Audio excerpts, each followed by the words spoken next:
morning. Something else we're thankful for, and I don't want to forget, but our national director, Ian Fitzpatrick, will be with us on Sunday, October the 16th, bringing a wonderful message.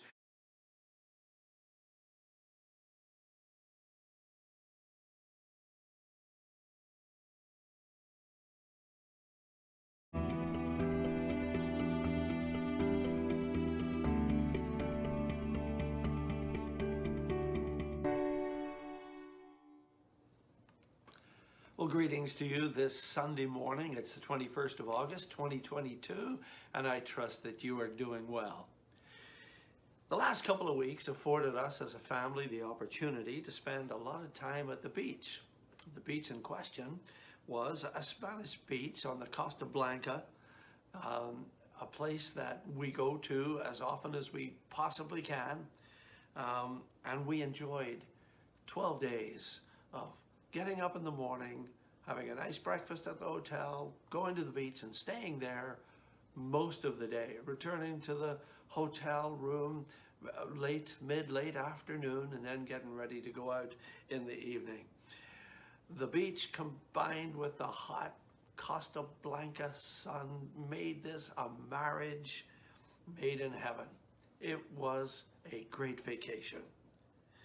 We quickly found routine. It's amazing how quickly you find routine. You know, you get up and you do your thing, you suddenly do it again the next day, and before you know it, you become such a creature of habit, you can hardly believe it. But there, day after day, as one day rolled into the next, lying on the sunbed in the hot sun, hotter than usual, even for Spain this year. And when it gets too hot, you take those few steps into the beautiful Mediterranean Sea. 30-degree waters, not outside temperature. It was like getting into a bath, only better, because I've never seen a bath that big. The Mediterranean Sea is unusual in that it has very small tides. Now it has tides, but they're not even noticeable. I don't know what the reason for that is, but it is surrounded almost on every side with just a little area of outlet between Gibraltar and North Africa. And they tell me that that's the reason why there are little or no tides in the Mediterranean Sea. But as I sat looking out at the blue waters of this lovely place, I became fascinated by the wave action that was just endless. Some days the waves were heavier than others. Some days they were lighter than others. But I noticed, regardless of the ferocity of the waves, they never disappointed. They always ended up where they should end up. And then I began to do a little research. I discovered that, not unlike humans, a wave has a life cycle. It's born, it grows to maturity, and then it dies. I found myself actually talking to the dying waves. Where did you start? Excuse me. Where did you come from? When were you born? Now, before you think I need to get a life, and before you think I need to be mentally examined, there is science to prove that a wave has a lifespan just like us, and that lifespan is no more than 24 hours, probably in and around 30 minutes. There's only 3 reasons why a wave is formed.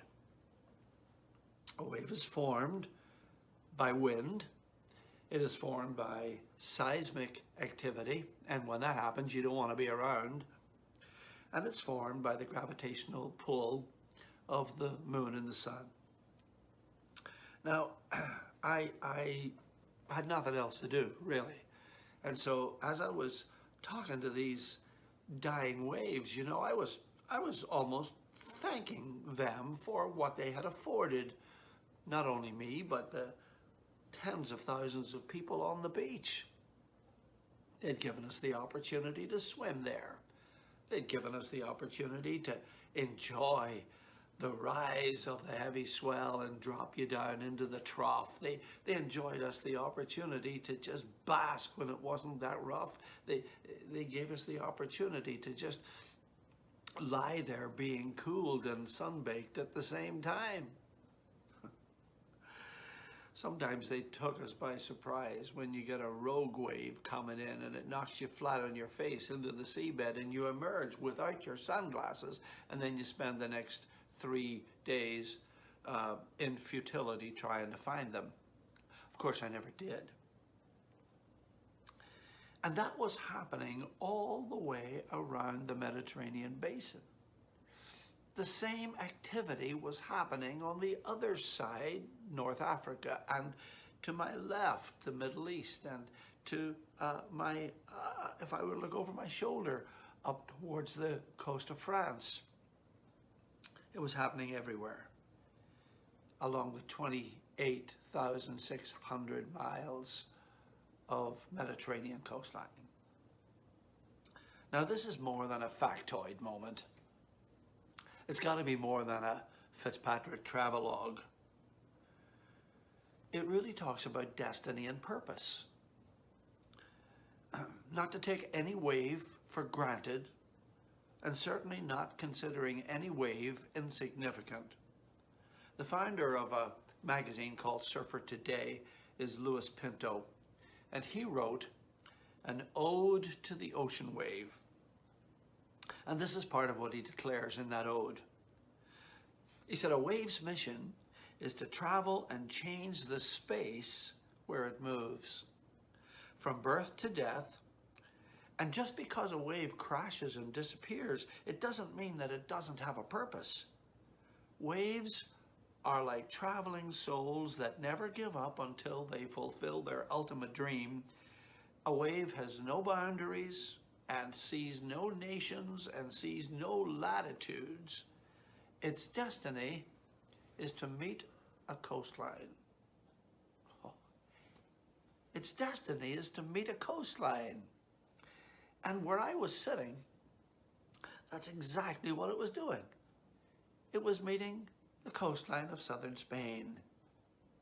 And if somebody was sitting way over there, it would meet the coastline of Italy. And way over there, it would meet the coastline of Egypt. And way over there, it would meet the coastline of Algeria. Its destiny was to meet a coastline. As humans, after our birth and our growth and our maturity and then our death, we find our coastline too. We come face to face with the one who has made us at the beginning, and the one who knows what is best for us at the end, and the one who is waiting for us on the shore. And Jesus stands before us and says, "Come unto me, all you who labor and are heavy laden, and I will give you rest. Take my yoke upon you and learn of me, for I am meek and lowly in heart, and you shall find rest for your souls." Sometimes during this vacation, those waves crashed onto the coastline, and sometimes they just gently lapped. And just like us, sometimes we crash onto our destiny, and sometimes we lap gently there. When our journey is complete, my friends, and we have finished our purpose, eventually we meet our coastline. But why wait until then? Why not have the master of the waves, the one who created those waves, come and meet us when we begin our journey, and allow him to eventually lead us home? Lord bless you. Look forward to speaking to you again next Sunday. Bye for now.